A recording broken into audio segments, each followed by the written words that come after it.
Today on The Young and the Restless, Audra stuns Kyle with her proposition, Billy suggests a radical game plan, and Phyllis strong-arms Tucker. In her suite in bed, Audra asks Kyle to remind her again why they stopped doing this. He replies, "Because you fired me." Audra asks if he's forgiven her. Kyle kisses her.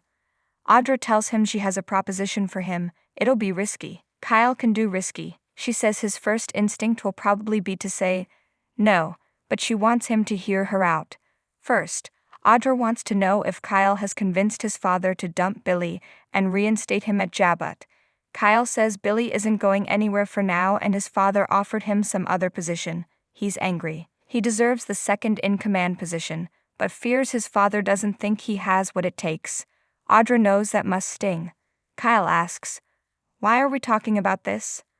Audra is interested in him. Kyle wants to know about the risky proposition.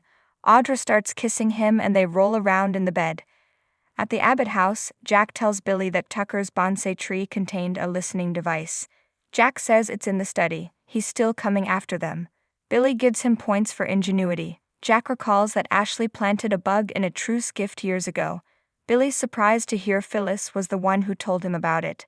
This makes him suspicious. He asks why Jack trusts her all of the sudden. She could be working both sides against the middle. Jack tells him she didn't ask for a dime. He's starting to believe she wants to redeem herself and is fed up with her kids losing faith in her. Billy reminds him that she helped Tucker frame him for embezzlement. Phyllis joins Summer and Daniel at Society to celebrate her new job. Daniel is all about her clean start and Summer asks how her day went. Phyllis says he's in the IT department, but isn't running the IT department. Her superior is younger, but she insists she's happy to be there. Daniel heard she was on her best behavior and hopes she can continue it for more than a day. They're both rooting for her. Phyllis won't let them down. She feels like she's on a roll and all the bad karma is slipping away from her. From here on out, it's just smooth sailing. Just then, Tucker walks in. Tucker greets them and tells Phyllis she looks particularly radiant in the bosom of her family before ordering at the bar. Summer asks, "What is going on between you and Tucker now?" He was glaring at her. Phyllis says it's what he does and suggests they ignore him. Daniel decides to go have a little chat with him despite his mother's protests. At the bar, Daniel asks Tucker why he's glaring at his mother. Is something wrong? Tucker denies he was glaring at Phyllis. "I was jealous." Tucker claims that seeing them pulling together after everything that's happened is a beautiful thing to see. "It makes me wonder if I should be more forgiving of Ashley." Daniel suggests he hop on the next flight to Paris and try. Tucker wants to pick up their dinner tab. Daniel will think about it. Daniel rejoins Summer and Phyllis and tells them that Tucker wants to pay their tab and admires how they've pulled together. Phyllis says it's mind games, though she's happy to let him pick up the tab. It's the least he could do. Summer asks what's going on. "What does Tucker owe you?" Phyllis says, "Nothing. Not everything she does has to do with a conspiracy. Just let it go. Relax." The redhead insists she and Tucker don't owe each other anything and they're not alike. She calls for the bill so they can go elsewhere. The waiter says Mr. McCall is taking care of it. Phyllis sneers, "Let's get out of here." Summer asks, "Aren't you going to thank him?" Daniel agrees she should. Phyllis says sure and heads over to the bar. "I would like to thank you for dinner, bottom feeder." Tucker chuckles. In Audra's suite after sex, she tells Kyle there will be no more sneaking around, then asks, "So, are you ready?" She's talking about the proposition she was going to offer him. He muses, finally. She reminds him not to say no right away. "What would you say that I told you that I could offer you a position at Jabot?" Kyle would be confused. Audra can make it happen for him. "I'm talking about the job you want." Kyle says the last time he checked his family still owned the company. He asks, "Oh, you're going to make a move on Jabot?" Audra says it wouldn't just be her. "I want you to form an alliance with Tucker and me." Kyle asks why he'd even consider teaming with Tucker. Audra warns he will get his hands on Jabot. It's just a matter of time. Kyle wonders if this is what tonight is about. Audra thinks he owes it to himself to hear her out. Tucker offered her the top job and he would be running Jabot with her. Tucker wouldn't be involved in the day-to-day. "We could run Jabot the way it should be run." Kyle retorts, All I would have to do is betray my family. Audra sneers. What have they done for his career? This is an opportunity, and he hasn't exactly said no yet either. Kyle asks Audra, what makes you think I won't go right to my dad and Billy and warn them? Audra reminds him it's well known that Tucker's going after them. All she's asking him to do is think about what's best for himself for once.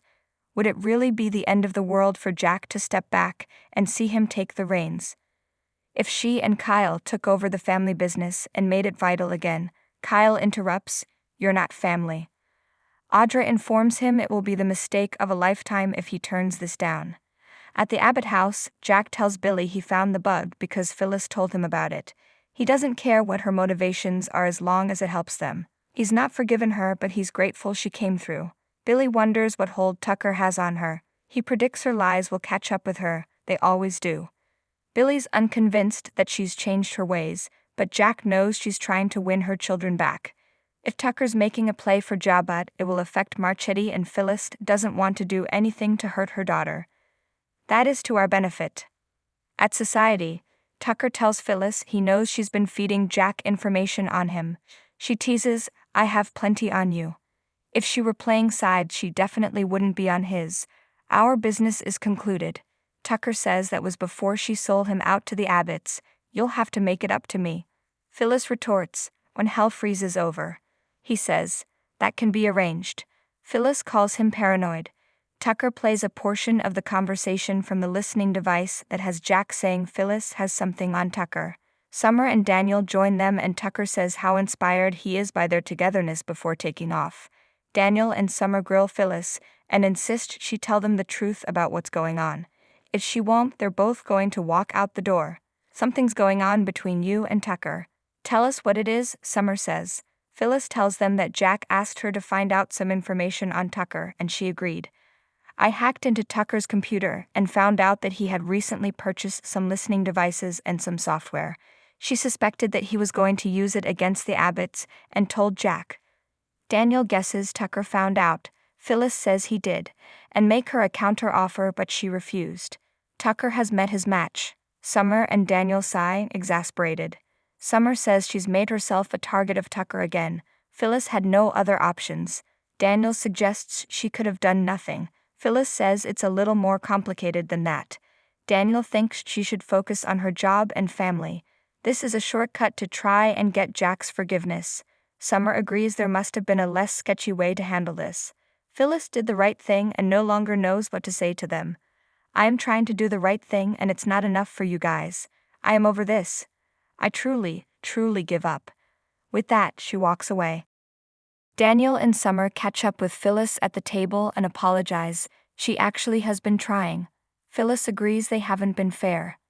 Summer says they just hate that it's put her back on Tucker's radar. Phyllis insists she can handle that. Summer warns her not to do anything stupid. Phyllis knows she has a long way to go before they trust her again, but she's far from stupid.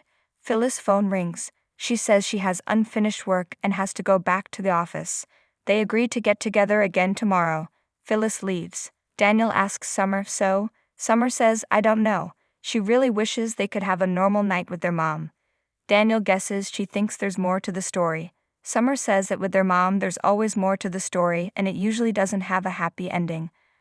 At the Abbott house, Billy notes that Tucker isn't backing down, even after they've threatened to release the damning information on him.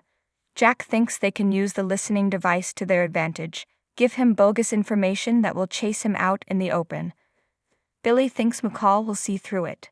Jack asks if Billy has any other ideas. Billy wants to stop playing games with Tucker. He enjoys it too much. We don't give him the satisfaction. We drop the hammer on him. We release everything we have out into the public. They'll show them they are not backing down. Just then, Kyle walks in. Jack asks if he's okay. What is it? What's wrong? Tucker opens his sweet door to Phyllis and says he's happy she's falling into line. Phyllis smirks. Is that why you think I'm here, Tucker? She informs him that he's about to fall into line. She's holding the cards. Tucker chuckles. This should be good. Phyllis says she was doing a deep dive into his recent purchases for Jack and came across a really interesting connection to Mamie Johnson. Tucker asks, And that's supposed to mean something to me? Phyllis laughs. Well, maybe not to you, but it's going to mean something to Lily and Devon. It's going to mean something to Jill Abbott. That you and Mamie Johnson are silent partners. She grins. Let me see. Well, I once again am in the driver's seat, and I'm sure this is a secret that you don't want to let out, so how should we proceed?